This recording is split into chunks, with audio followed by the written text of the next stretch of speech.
hip hop, the hip it to the hip hop. You don't stop. Rock it to the bang bang. She was called the mother of hip-hop, yet her name often drifts in the shadows of music history. Before she ever changed the world with Rapper's Delight in 1979, Sylvia Robinson was already shaping sound with Love is Strange in 1957 and seducing the airwaves with Pillow Talk in 1973. How can one woman be the spark that lit rock and roll, disco, and hip-hop yet remain so underrated, so controversial? Was she a fearless visionary who gave a voice to a culture, or a hustler who played the game too hard? Her story is full of triumph, betrayal, innovation, and pain. Let's get into her story right now. Sylvia Vanderpool was born on the 29th of May, 1935, in Harlem, New York, a neighborhood that pulsed with rhythm long before the world called it music. Her parents were of modest means. Her father worked as a construction laborer, and her mother kept the home. Harlem, in the 1930s, was a mixture of resilience and hardship, where gospel choirs filled the churches on Sunday and the blues leaked out of basement clubs on Saturday night. For a child with sensitive ears and a bold spirit, it was the perfect incubator. From an early age, Sylvia was drawn to sound. Family members recalled her singing to herself before she could even write her own name. By the time she was a teenager, her voice carried the grit of the streets and the sweetness of Sunday service. Unlike many children of her age, Sylvia was not shy. She believed her talent could take her beyond the crowded apartments and narrow sidewalks of Harlem. In the early 1950 period, she began chasing opportunity. She performed in local talent shows, caught the attention of small-time producers, and soon landed on the radar of record men looking for the next spark. Sylvia's first break came in 1950 when she signed with Columbia Records under the stage name Little Sylvia. She was only 15, recording rhythm and blues tracks with a youthful confidence that belied her age. The industry was not kind to young black women at the time. Contracts were slim, payments were slimmer, and recognition often went to someone else. Still, Sylvia stood out. Her ability to blend blues rawness with pop polish made her an undeniable presence. The turning point in her teenage years came when she met guitarist Mickey Baker, a sharp-dressed, sharp-playing session musician who had already built a reputation in New York's clubs. Mickey recognized her spark, and together they formed the duo Mickey and Sylvia. Their chemistry was undeniable, both musically and personally. In 1957, they released Love is Strange, a playful, flirtatious record built around call and response vocals and Mickey's guitar riffs. The song exploded, climbing charts and becoming one of the defining hits of the era. Yet even in triumph, Sylvia's role was underrated. Many saw Mickey as the driving force, the seasoned musician, the man with the chop. Sylvia, though, was more than just the female counterpoint she brought. The sass, the charisma, and the vocal energy that made Love is Strange unforgettable. Still, in press coverage and industry chatter, her name was often treated as secondary.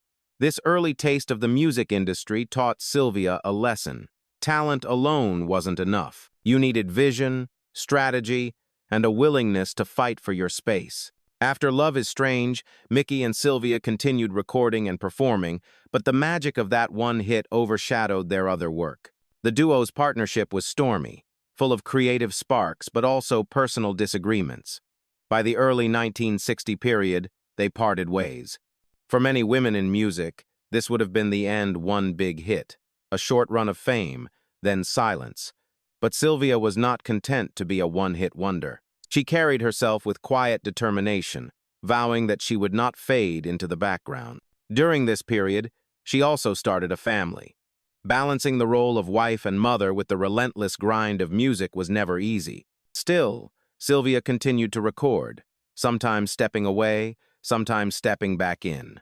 She collaborated with other musicians, wrote songs, and kept one eye on the changing landscape of rhythm and blues. The 1960 period saw soul music rise, Motown dominate, and the groundwork for funk being laid. Sylvia absorbed it all, watching carefully, sharpening her instincts. What set her apart even in these early years was not just her voice, but her vision. She saw music not only as art but as business. Unlike many of her peers who left financial matters to managers and labels, Sylvia paid attention. She saw how artists were underpaid, how record companies exploited talent. She saw opportunities where others saw only rejection. These observations planted the seeds of the empire she would one day build. Looking back, Sylvia's early life was a tapestry of gospel roots, street rhythms, a breakout hit, and quiet frustrations. Harlem shaped her toughness. The industry taught her caution, and Mickey and Sylvia gave her proof that she could command an audience. But perhaps the most underrated element of her early years was her resilience. Even when her name slipped off the charts, she never stopped moving. She never let the industry decide her ending. By the time the 1970 period approached, Sylvia Robinson was no longer just Little Sylvia. She was a woman with scars, lessons, and a vision that stretched far beyond the microphone. She was ready to step not only onto the stage but behind the scenes, where power and control truly live. After the turbulence of the Mickey and Sylvia chapter, Sylvia Robinson refused to fade into the background. By the late 1960 period, she had stepped into a new phase of her career, determined to carve out her own identity apart from Mickey Baker. She had already proven she could deliver a hit, but now she wanted to prove she could do it on her own terms. Sylvia's solo journey began with a renewed focus on songwriting and performance. She experimented with different labels, cutting tracks that showed off her ability to move between rhythm and blues, pop, and even early hints of disco grooves. While many women in the industry were typecast as pretty voices to decorate male-driven projects, Sylvia saw herself as more than a singer. She was a writer, a producer, a creative force. The defining moment of her solo career came in 1973 with the release of Pillow Talk. The track was a sultry, sensual record that pushed boundaries for its time. Its moans, whispers, and playful lyrics were both scandalous and irresistible. Some radio stations hesitated to play it, but audiences ate it up. Pillow Talk shot up the Billboard charts, reaching #1 on the R&B chart and #3 on the Hot 100. Suddenly, Sylvia was not just remembered as part of Mickey and Sylvia, she was a solo star in her own right. The success of Pillow Talk marked a dramatic reinvention. At nearly 40 years old, when many artists, especially women, were considered past their prime, Sylvia delivered one of the sexiest, most daring songs of the decade. Fans recall seeing her perform it on Soul Train, where her confidence and charisma captivated viewers. Even children watching at the time remembered the allure, the way her presence filled the stage. It was a cultural moment that proved Sylvia Robinson had staying power. But success was never just about the spotlight for Sylvia. Behind the microphone, she was sharpening another skill: business. She had seen too many artists lose control of their careers, and she vowed not to repeat their mistakes. Alongside her husband, Joe Robinson, she started laying the foundation for something bigger than a hit single. The two of them envisioned an independent label that could rival the majors, one that could give artists a platform while also keeping ownership in their own hands. In this period, Sylvia's reputation grew not only as a singer but as a savvy operator. She was one of the few women in the male-dominated world of record production who could walk into a studio, direct musicians, and walk out with a polished hit. The industry wasn't always welcoming. Sexism was rampant, and women who asserted authority were often labeled difficult. Yet Sylvia pressed forward, knowing that her survival depended on commanding respect, not waiting for it. The early 1970 period was a transitional chapter. On the surface, she was the woman who gave the world Pillow Talk, a track that would influence future artists from Donna Summer to Janet Jackson. But beneath that success, she was setting the stage for something that would change the direction of popular music forever. By proving she could reinvent herself, Sylvia Robinson showed she was not just chasing trends, she was building the tools to create them. In hindsight, Part 3 Amperes of Sylvia's story is about rebirth. From teen sensation to half of a famous duo, from struggling solo artist to chart-topping star, she demonstrated a rare resilience. She refused to let age, gender, or industry politics box her in. And as she basked in the glow of Pillow Talk, she was already preparing for the next bold move, stepping off the stage and into the control room, where her legacy would truly take root. The success of Pillow Talk gave Sylvia Robinson more than just a hit record, it gave her leverage. While the music world celebrated her sultry reinvention, Sylvia and her husband Joe Robinson were plotting something larger, an empire. They understood that artists often had fleeting fame, but record companies held the real power. If Sylvia wanted control, if she wanted to secure her place in history, she had to step behind the microphone and run the business itself. In the early 1970 period, Sylvia and Joe founded All Platinum Records, based in Englewood, New Jersey. At first glance, it was a modest, independent label operating outside the major hubs of New York and Los Angeles. But All Platinum quickly became a powerhouse in its own lane. The label specialized in rhythm and blues, funk, and soul, cultivating talent that the majors often overlooked. One of their first big successes came with The Moments, a vocal group whose tender ballads struck a chord with audiences. Songs like Love on a Two-Way Street and Look at Me, I'm in Love showcased All Platinum's knack for soulful, emotionally charged music. These records didn't just make the charts, they lingered in the hearts of listeners, played at weddings, dances, and late-night radio shows. Sylvia wasn't just running a label, she was curating the soundtrack of real people's lives. Beyond The Moments, All Platinum worked with artists like Donnie Elbert, whose soulful voice and reinterpretations of classics added depth to the label's catalog. Tracks such as Where Did Our Love Go became staples, reminding fans that independent labels could compete with Motown and Atlantic when given the right vision. Sylvia had an ear for songs that blended raw emotion with commercial appeal. But running a label was never easy. The Robinsons faced constant battles with distribution, radio airplay, and the deep pockets of the majors. Yet Sylvia's determination never wavered. She became known for her persistence, often personally promoting records to DJs, making phone calls, and ensuring her artists received the spotlight they deserved. This hustle separated her from executives who relied solely on corporate infrastructure. What made All Platinum unique was Sylvia's dual identity. She was both an artist and an executive. She knew firsthand the frustrations of being underpaid and undervalued, and she brought that empathy to the label. Artists trusted her because she spoke their language. Still, the business was a battlefield, and the Robinsons had to navigate lawsuits, financial strain, and the politics of radio stations that sometimes resisted independent labels. Even so, All Platinum laid the groundwork for Sylvia's most groundbreaking venture.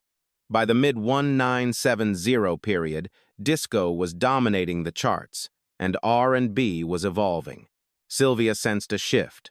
She began to notice a new sound bubbling from the streets, block parties in the Bronx, DJs looping breakbeats, kids rhyming over records. While most executives dismissed it as a fad, Sylvia recognized potential. She believed this raw street energy could translate into records that would sell worldwide. All Platinum had given Sylvia the tools, the experience, and the confidence to take risks. The label proved she could sign, develop, and promote artists outside the mainstream system. But she wanted more than success in the soul market. She wanted to break barriers, to take something underground and bring it into the global spotlight. By the late 1970 period, Sylvia and Joe began shifting their focus from All Platinum to a new vision, a label that would capture the emerging voice of a generation. That vision would become Sugar Hill Records. While All Platinum never achieved the fame of Motown, it was crucial it trained Sylvia to survive in a cutthroat business, sharpened her instincts, and positioned her to make one of the most daring moves in music history. Looking back, Career Rise Part 3B is not just about building a label, it's about preparation. All Platinum was the classroom where Sylvia Robinson learned how to run a company, nurture artists, and fight the giants of the industry. And when hip-hop came knocking, she was ready to open the door and change the culture forever. By the end of the 1970 period, Sylvia Robinson had already reinvented herself multiple times: singer, songwriter, producer, label owner. But nothing could prepare her, or the world, for the revolution she was about to unleash. What began as a curiosity at Bronx block parties would soon become a cultural tidal wave. And Sylvia, always listening, always scanning the streets for the next sound, was the one who saw its potential. One night, in 1979, Sylvia attended a Harlem birthday party where she witnessed something unusual. A DJ was looping records while young men rhymed over the beats, making up clever lines that had the crowd electrified. This wasn't polished R&B or disco, it was raw, improvised, alive. Where others dismissed it as neighborhood fun, Sylvia saw a business opportunity. She later recalled telling her son, "This is $1 million idea. Wasting no time, she set out to capture that sound on wax. The result was Rapper's Delight by the Sugar Hill Gang. Recorded in a single take using the instrumental break from Cheek's Good Times, the track stretched over 14 minutes. It was unlike anything radio programmers had ever heard. Yet the moment it hit the airwaves, it was undeniable. DJs played it at parties, teenagers memorized every rhyme, and suddenly, rap was no longer confined to parks and gyms, it was a commercial force. For many fans, the first time hearing Rapper's Delight was unforgettable. Commenters recall walking through school hallways with boom boxes blasting the song, kids spitting verses word for word, and the sense that a new era had arrived. The record broke barriers, becoming the first rap single to crack the Billboard Hot 100, where it peaked at number 36, and it sold millions of copies worldwide. Sylvia Robinson had done the impossible. She took a street movement and transformed it into a global phenomenon. Without her gamble, the sound of hip-hop might have remained underground for years longer. Her role was visionary. She believed rap could succeed commercially at a time when no major label would touch it. But while Rapper's Delight was revolutionary, it was also controversial. Critics pointed out that members of the Sugar Hill Gang weren't part of the original Bronx hip-hop pioneers. Others accused Sylvia of exploiting the culture, packaging it for profit. Still, the record's success could not be denied. It gave rap legitimacy in the mainstream, proving there was an audience far beyond the block. The release of Rapper's Delight also marked the official launch of Sugar Hill Records, named after the Harlem neighborhood that represented black elegance and creativity. Sylvia ran the label with Joe Robinson and their family, turning it into the epicenter of early hip-hop recordings. Almost overnight, Sugar Hill became the place where DJs, MCs, and young dreamers flocked to, hoping for their chance at the mic. The impact of that one record rippled across the globe. In London, Paris, and Tokyo, kids who had never set foot in the Bronx were suddenly rapping along to verses they barely understood. For older listeners, it was confusing, half singing, half talking, but for the younger generation, it felt like the future. Rapper's Delight wasn't just a song. It was a cultural announcement that hip-hop had arrived. Sylvia Robinson had once again proven herself to be more than just an artist. She was a trend spotter, a gatekeeper, and a businesswoman with the courage to take risks others avoided. With one daring release, she changed music history. But Rapper's Delight was only the beginning. Even greater triumphs and deeper controversies waited just around the corner. If Rapper's Delight opened the door, the next wave of Sugar Hill Records kicked it wide open. Sylvia Robinson was not content with a one-hit wonder. She wanted to build a catalog that proved hip-hop was here to stay. Her next masterstroke came in 1982 with The Message by Grandmaster Flash and the Furious Five. Unlike the playful braggadocio of Rapper's Delight, The Message was raw social commentary. With lines like, "Don't push me, 'cause I'm close to the edge," the song captured the desperation of urban America, poverty, crime, broken systems. This wasn't just party music, it was a mirror reflecting life in the Bronx and beyond. For the first time, rap carried the weight of protest, the urgency of truth-telling. Critics hailed it as a landmark, and Rolling Stone would later call it one of the greatest songs ever recorded. Sylvia's genius was recognizing that hip-hop didn't need to be one-dimensional. She believed it could party and preach, entertain and educate. The Message became the blueprint for conscious rap, paving the way for everyone from Public Enemy to Nas. In many ways, Sylvia had not just commercialized hip-hop, she had legitimized it as an art form. But Sugar Hill's contributions didn't stop there. Under Sylvia's watch, the label signed The Sequence, widely credited as the first all-female rap group to record commercially. Their track, Funk You Up, in 1979 was groundbreaking, proving that women could hold their own in a genre often dominated by men. One of the members, Angie Stone, would later become a respected neo-soul artist, but it was Sylvia who gave her that first platform. In doing so, Sylvia expanded hip-hop's boundaries, giving voice to women and reminding the industry that this culture was for everyone. These triumphs solidified Sylvia's reputation as the queen of hip-hop. While other executives scoffed at rap, she doubled down, investing money, time, and energy into an art form that had no guarantees. She saw what others couldn't or wouldn't, For fans, Sugar Hill became synonymous with the birth of hip-hop records. For artists, it was both an opportunity and a cautionary tale, as stories of unfair contracts began to swirl. Still, there's no denying the cultural force Sylvia unleashed. In classrooms, kids scribbled rhymes in their notebooks. On street corners, boom boxes blasted the latest Sugar Hill singles. Across the ocean, European clubs were spinning rap records alongside disco and funk. What began in the Bronx had gone global, and Sylvia Robinson was at the center of it. Yet, even at the height of her success, controversy followed. Some argued that Sylvia's choices sidelined the original Bronx pioneers who had built the culture before records existed. Others accused her of packaging authenticity for profit. But history is rarely clean. Without Sylvia, the sound might never have reached the mainstream at all. The paradox was clear. She was both savior and suspect, visionary and villain, depending on who you asked. By the mid-1980 period, Sugar Hill Records had created a foundation that future giants would stand on. The message, the sequence, and countless singles proved hip-hop wasn't a passing fad, it was a movement. And Sylvia Robinson, with her sharp instincts and relentless drive, was its most unlikely architect. But as the empire grew, so did the pressures. Success brought money, fame, and influence, but also lawsuits, betrayals, and financial storms.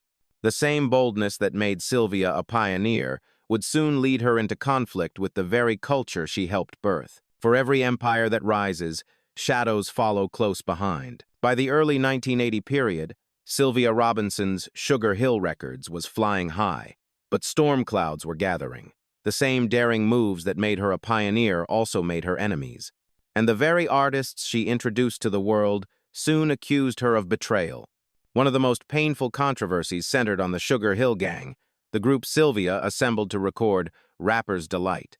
While the record sold millions, members later claimed they never saw the royalties they were owed. Hank, Wonder Mike, and Master G told stories of receiving a one-time payment, while the company kept the publishing and profits. Fans online still debate these claims, with some calling Sylvia a visionary businesswoman and others accusing her of robbing the pioneers of hip-hop. Master G faced an especially cruel twist. He reportedly lost the rights to his own stage name.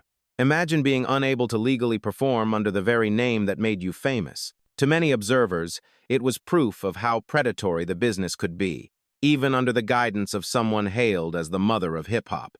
Other artists echoed similar frustrations. Musicians associated with Sugar Hill described being sidelined, underpaid, or locked out of their royalties. The Sequence, Grandmaster Flash, and others would later speak about unfair contracts. In the heat of hip-hop's rise, Sylvia was juggling ambition, survival, and control. To her, keeping the label afloat may have justified hard business practices, but to the artists, it felt like betrayal. The criticism extended beyond finances. Some accused Sylvia of packaging a culture she didn't create. Bronx DJs and MCs had been building hip-hop since the early 1970 period at block parties, yet Sugar Hill Records spotlighted artists chosen for their marketability rather than their authenticity. Purists saw this as exploitation, the corporate capture of a grassroots movement. At the same time, Sylvia was facing personal pressures.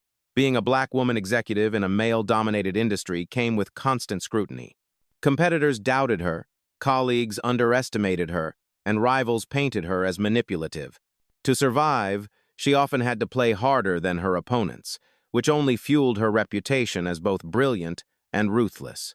The contradictions were stark. On one hand, Sylvia Robinson had given hip-hop its first commercial platform, turning a local phenomenon into a worldwide sensation.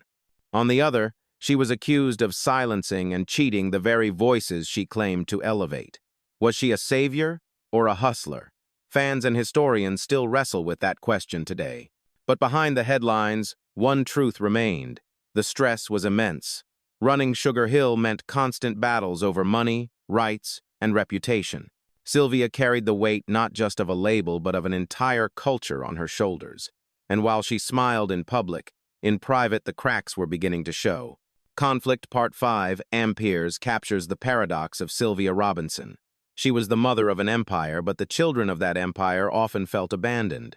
It was a painful irony. one that would haunt her legacy for decades to come. As the 1980 period moved forward, Sugar Hill Records found itself fighting for survival. What had begun as a groundbreaking independent label now faced mounting legal battles and financial collapse. The very empire Sylvia Robinson built with fearless vision was crumbling under the weight of lawsuits, rivalries, and betrayal. One of the toughest blows came in the mid-1980 period when Sugar Hill became entangled in disputes with MCA over distribution.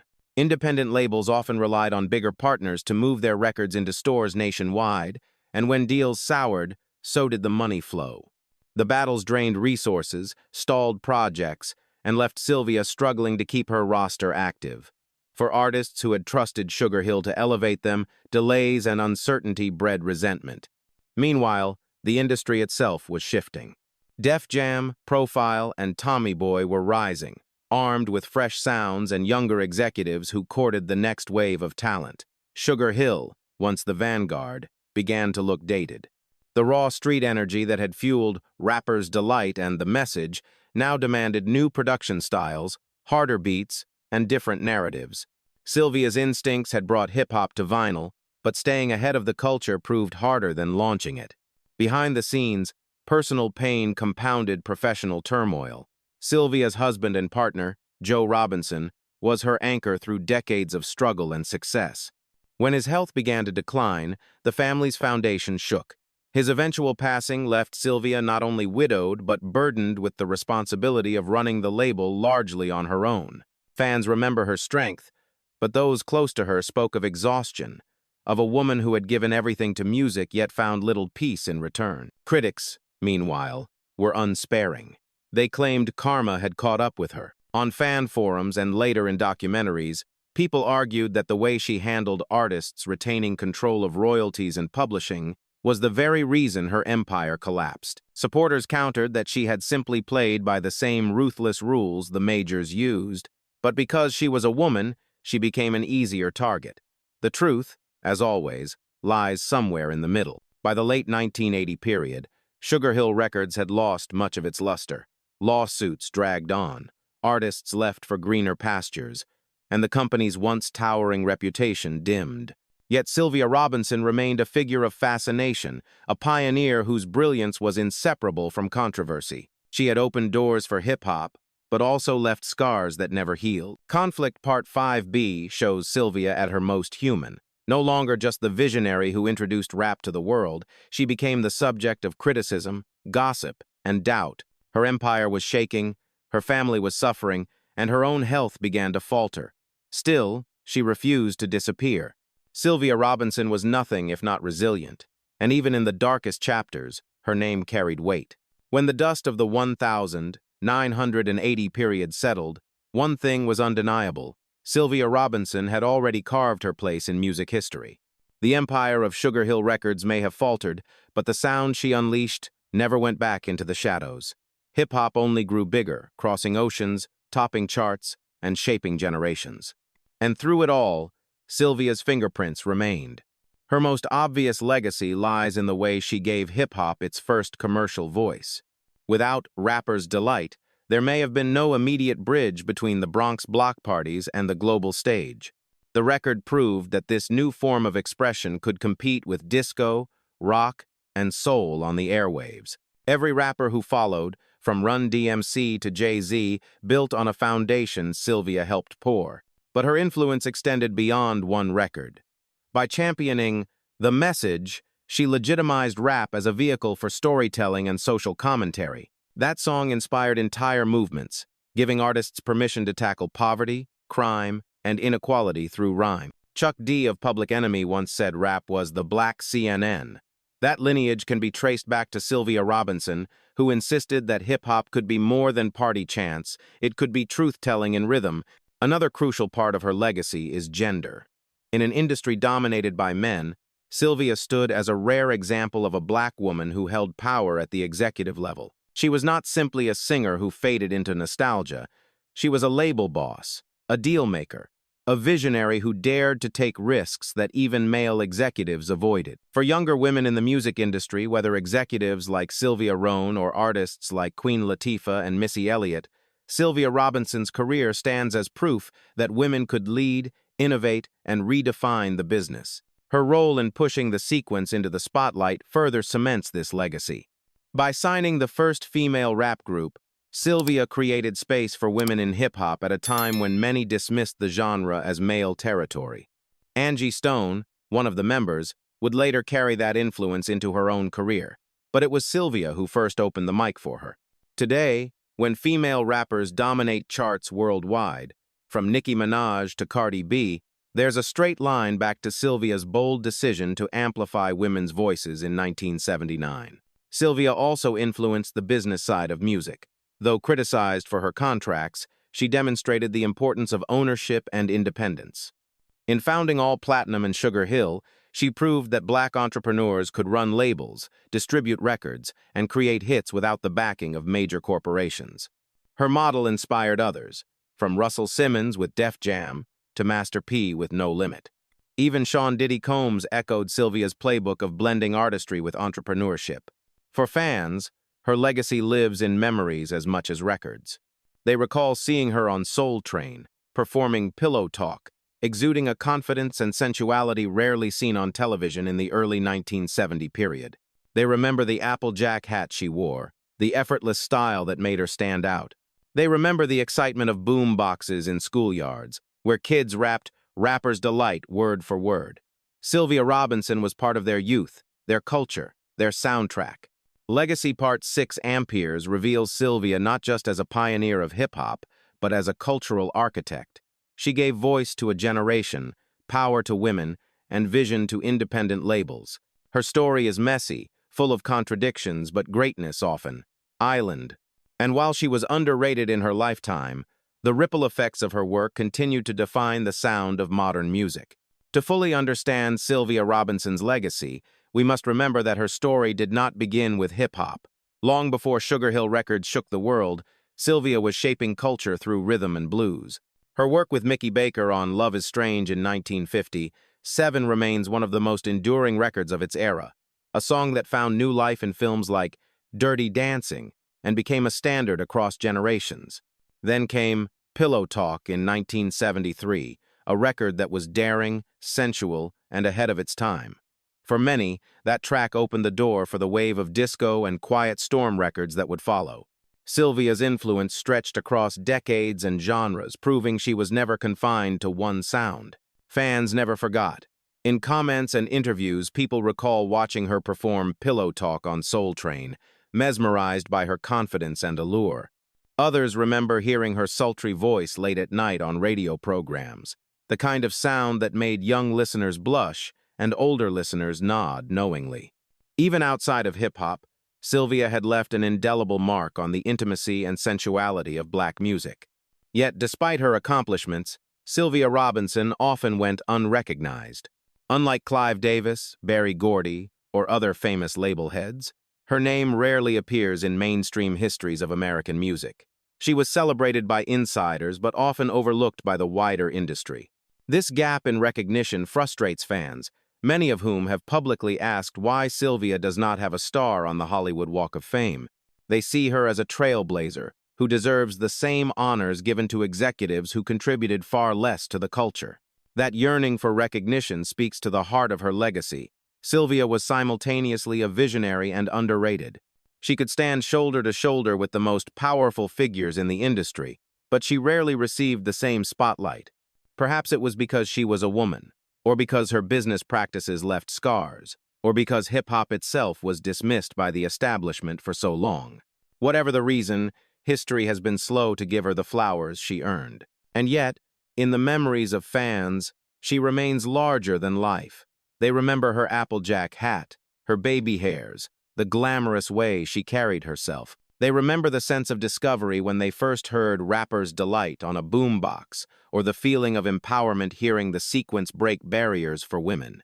They remember the nights when Sylvia's records made them dance, cry, and dream. Her legacy also continues in the artists who built on her foundation. Naughty by Nature, discovered through her network, carried the New Jersey sound into the 1990 period. Angie Stone transformed from pioneering rapper into soul queen. Countless rappers, singers, and executives studied Sylvia's blueprint of creativity fused with entrepreneurship. Even when they criticized her, they copied her moves. Legacy Part 6b reminds us that Sylvia Robinson was never just one thing. She was a singer, a songwriter, a label head, a visionary, and yes, a controversial figure. She bridged R&B, disco, and hip-hop, touching each era with her unique voice. And though her name may not yet be carved on the Walk of Fame, it lives permanently in the grooves of vinyl, the echoes of block parties, and the memories of millions. For every beat that pulses in modern hip-hop, for every female executive who dares to lead, for every fan who still hums "Love is Strange" or whispers along to "Pillow Talk," Sylvia Robinson's spirit remains alive. Her story is one of brilliance, contradiction, and resilience. And while the world may have underrated her, the culture never will. Sylvia Robinson's story is a paradox, one that refuses to fit neatly into the boxes of hero or villain. She was the teenager who gave the world "Love is Strange," the daring soloist who whispered through "Pillow Talk," and the fearless executive who pressed rappers' delight onto vinyl when no one else would. She opened the door for hip-hop to step into the mainstream, then pushed it further with "The Message," proving rap could carry the weight of real-life struggles. For all of this, she earned the title Mother of Hip-Hop. And yet, her name is also wrapped in controversy. To the Sugar Hill Gang and others, she represented broken promises and lost royalties. To critics, she packaged a street culture for profit, while sidelining its original architects. Even now, debates rage online. Was Sylvia a visionary who saved hip-hop from obscurity, or a hustler who played the industry's ruthless game a little too well? What cannot be denied is her impact. Every rapper who picked up a mic after 1979, every female artist who demanded respect in a male-dominated world, and every independent label that fought to control its masters owes something to Sylvia Robinson's example. She showed what was possible, sometimes through brilliance, sometimes through mistakes, but always through courage. Perhaps that is the essence of being underrated. History remembers the sanitized legends, while the complicated figures remain in the shadows. Sylvia's story forces us to wrestle with contradiction, to acknowledge that greatness often comes with flaws. She was not perfect, but she was necessary. So we end with the question, should Sylvia Robinson stand beside Berry Gordy and Clive Davis as one of music's great architects? Or should her legacy be measured differently through the beats that still echo, the artists who still thrive, and the fans who still remember her hat, her voice, and her vision? Whatever the answer, one truth remains. Her name may never shine as brightly as some, but her influence is carved into the DNA of modern music. Sylvia Robinson lives on in every rhyme, every sample, and every rhythm that shakes the world today.